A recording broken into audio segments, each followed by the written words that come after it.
Hello friends, S के career academy में आपका स्वागत है। आज हम पढ़ेंगे क्लास 12th का मैथ, जिसकी एक्सरसाइज है 6.2। उसमें सबसे पहले पढ़ेंगे वर्धमान और ह्रासमान।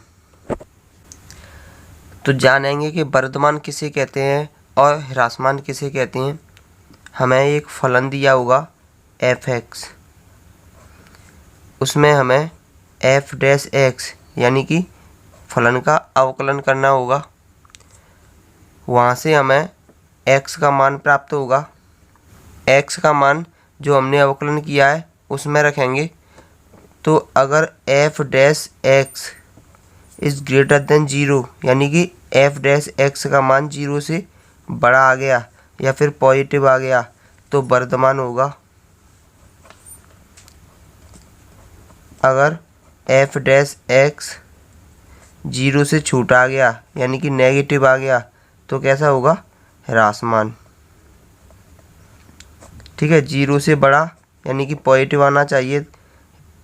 अगर प्लस का आ गया तो वर्धमान, अगर माइनस का आ गया तो ह्रासमान। तो आइए देखते हैं। हमारा पहला क्वेश्चन है, सिद्ध कीजिए r पर f(x) = 3x + 17 से प्रदत्त फलन निरंतर वर्धमान है। ये सिद्ध करना है। तो दिया क्या है? f(x) = 3x + 17 ये दिया है। तो इसका अवकलन करेंगे तो क्या होगा? f'(x) = 3 हो जाएगा। क्या हो जाएगा? f'(x) = 3 हो जाएगा। तो लिखेंगे क्योंकि f'(x) इज़ ग्रेटर देन 0 से बड़ा आ रहा है ना, प्लस के 3, तो क्या होगा? वर्धमान होगा। तो लिखेंगे f'(x) इज़ ग्रेटर देन 0 पर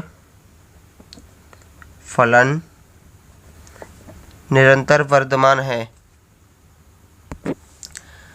नेक्स्ट क्वेश्चन है, सिद्ध कीजिए r पर f(x) = e⁻²x से प्रदत्त फलन निरंतर वर्धमान है। क्या दिया है?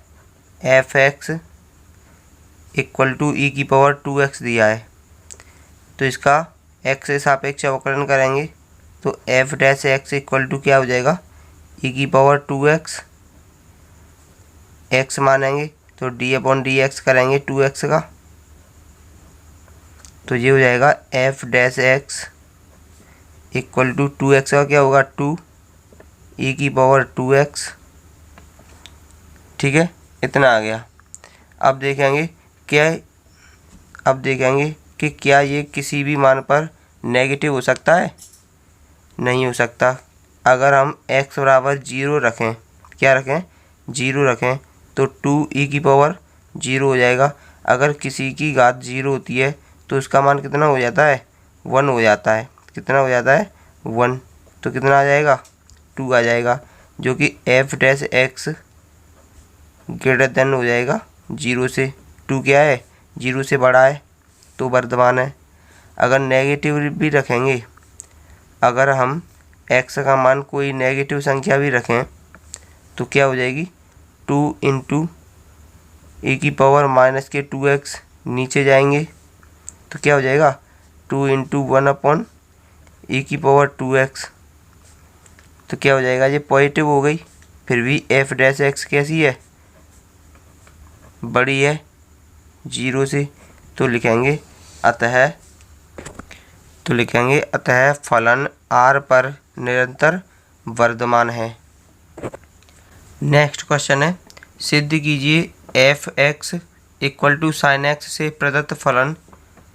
पहला क्वेश्चन है इसका, 0 से π/2 में निरंतर वर्धमान है। ठीक है, तो लिखेंगे दिया है f(x) = sin x। तो x के सापेक्ष अवकलन करने पर अवकलन करेंगे इसका तो क्या हो जाएगा? f'(x) = sin x का क्या होगा? cos x। अब देखेंगे कि क्या f'(x) इज़ ग्रेटर देन 0 है।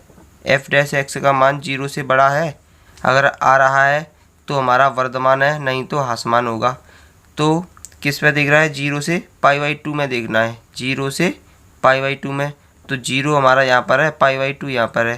पहले चतुर्थांश में सभी त्रिकोणमितीय फलन कैसे होते हैं? पॉजिटिव होते हैं। तो कॉस भी हमारा कैसा होगा? पॉजिटिव होगा। तो लिखेंगे f dash x is greater than 0। अतः प्रत्येक x अवयव 0 से π/2 के लिए cos x कैसा होगा? 0 से बड़ा होगा। चूँकि cos x प्रथम चतुर्थांश में कैसा होता है? धनात्मक होता है। कैसा होता है? प्रथम में धनात्मक होता है। इसीलिए f 0 से π/2 में निरंतर वर्धमान रहेगा। इसी का नेक्स्ट है π/2 से पाई में निरंतर ह्रासमान है, ये सिद्ध करना है। तो हमारा f डैश x कितना आ रहा था? हमारा आ रहा था cos x। अब बताना है कि यह ह्रासमान है इस पर। तो आपको बता देते हैं कि पहले चतुर्थांश में सभी पॉजिटिव होते हैं, दूसरे चतुर्थांश में साइन थीटा और कोसेक थीटा पॉजिटिव होते हैं। क्या? साइन थीटा और कोसेक थीटा पॉजिटिव होते हैं, बाकी के सब नेगेटिव होते हैं। तो ये बोल रहा है π/2 से पाई तक। तो π/2 से पाई तक दूसरा चतुर्थांश आ रहा है cos x। तो cos x कैसा होगा हमारा? cos x इसमें नेगेटिव होगा। तो लिखेंगे अतः प्रत्येक x अवयव π/2 से पाई के लिए cos x is less than 0, यानी कि 0 से छोटा होगा। नेगेटिव होगा तो छोटा ही हो गया। चूँकि cos x द्वितीय चतुर्थांश में ऋणात्मक होता है, दूसरे चतुर्थांश में कैसा होता है? इसमें ऋणात्मक होता है। तो f डैश x भी 0 से छोटा होगा। अब 0 से छोटा होगा इसीलिए f π/2 से पाई में निरंतर ह्रासमान रहेगा। इसी का नेक्स्ट भाग है कि 0 से पाई में ना तो वर्धमान है और ना ही ह्रासमान है। तो हमारा f डैश x क्या आ रहा था? cos x आ रहा था ना। तो ये है हमारा चतुर्थांश। तो चतुर्थांश जो cos x है हमारी, वो पहले में कैसी है? पॉजिटिव, और दूसरे में कैसी है? नेगेटिव है। तो पहले मान बढ़ा फिर घट गया, तो जैसा था वैसा ही हो गया, ना तो बढ़ा और ना ही कम हुआ। तो लिखेंगे ना तो यह ह्रासमान है और ना ही वर्धमान है।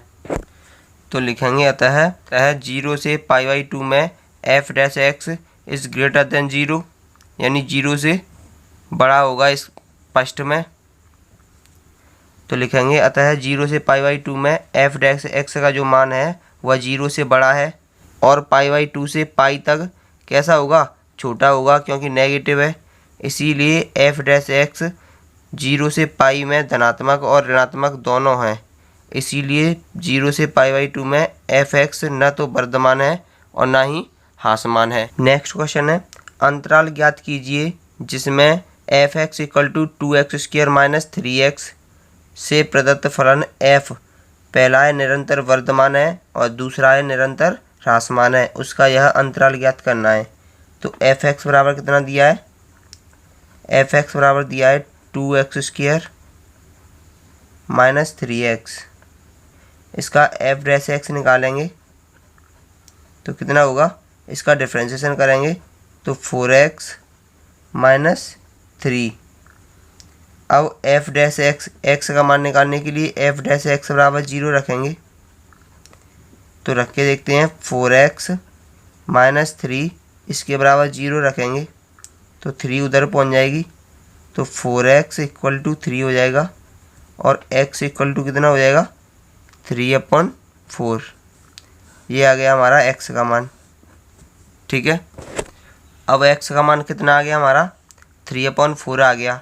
तो एक रेखा पर प्रदर्शित करेंगे इसे 3/4, इधर -k∞, इधर +k∞।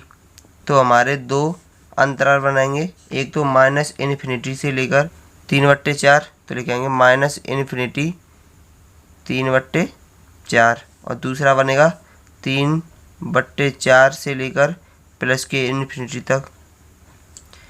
अब इसमें मान रख के देखेंगे यहाँ पर f डैश x में, तो 3/4 से पहला का कौन सा मान होगा? जैसे कि 0 आएगा। क्या आएगा? 0। तो 0 रख के देखेंगे तो कैसा मान आएगा? यहाँ पर 0 रखेंगे तो ये 0 हो जाएगी, ये बचेगा -3। तो -3 यहाँ पर मैंने क्या लिखा है? एफ डैश एक्स का चिन्ह, तो यहाँ पर माइनस चिन्ह लेंगे, 3 नहीं लिखेंगे, ठीक है। तो माइनस चिन्ह है तो कैसा है, ऋणात्मक है। ऋणात्मक होगा तो प्रकृति कैसी होगी, ह्रासमान, ठीक है। अब यहाँ से आगे लेंगे तो आगे वाला 3/4 से बड़ा कौन सा है, 1 है।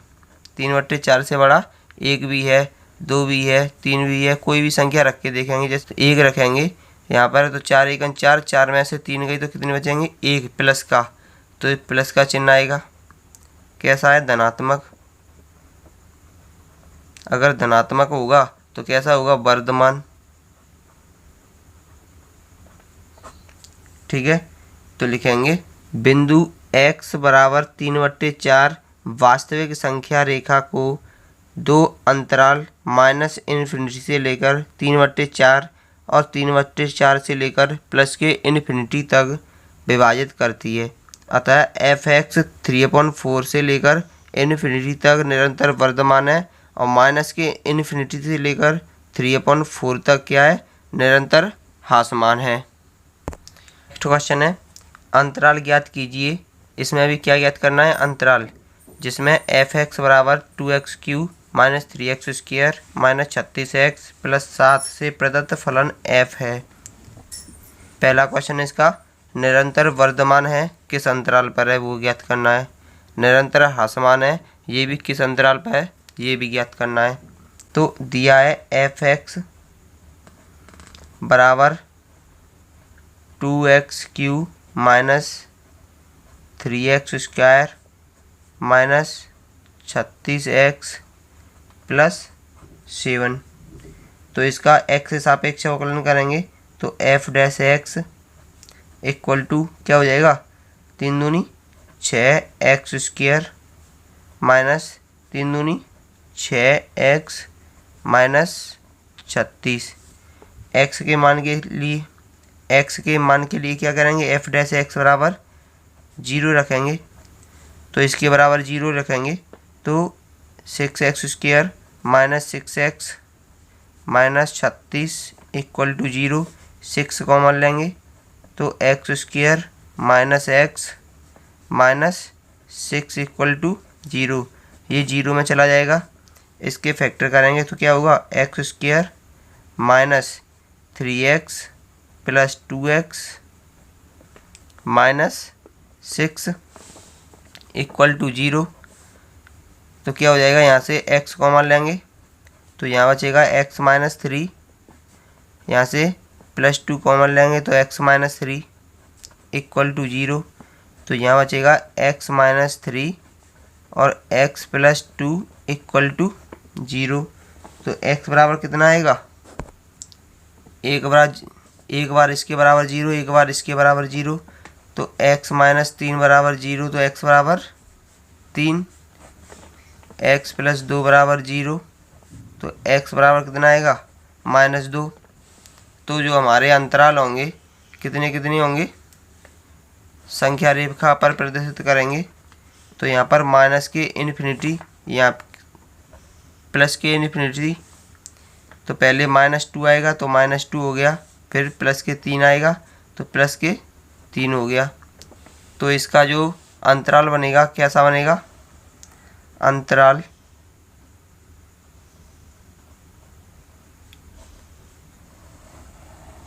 बनेगा -इन्फिनिटी से लेकर, अंतराल बनेगा -इन्फिनिटी और -2 और -2 से लेकर प्लस के 3, -2 प्लस 3 और प्लस 3 प्लस इन्फिनिटी, प्लस 3 और प्लस इन्फिनिटी, ये हो गए हमारे अंतराल। इसमें रखेंगे f(x) का चिन्ह और इसमें लिखेंगे प्रकृति। तो -इन्फिनिटी से लेकर -2 के बीच में क्या आएगा, -3 आएगा। हमें बीच वाली संख्या लेनी है, बगल वाली नहीं लेनी है, ठीक है।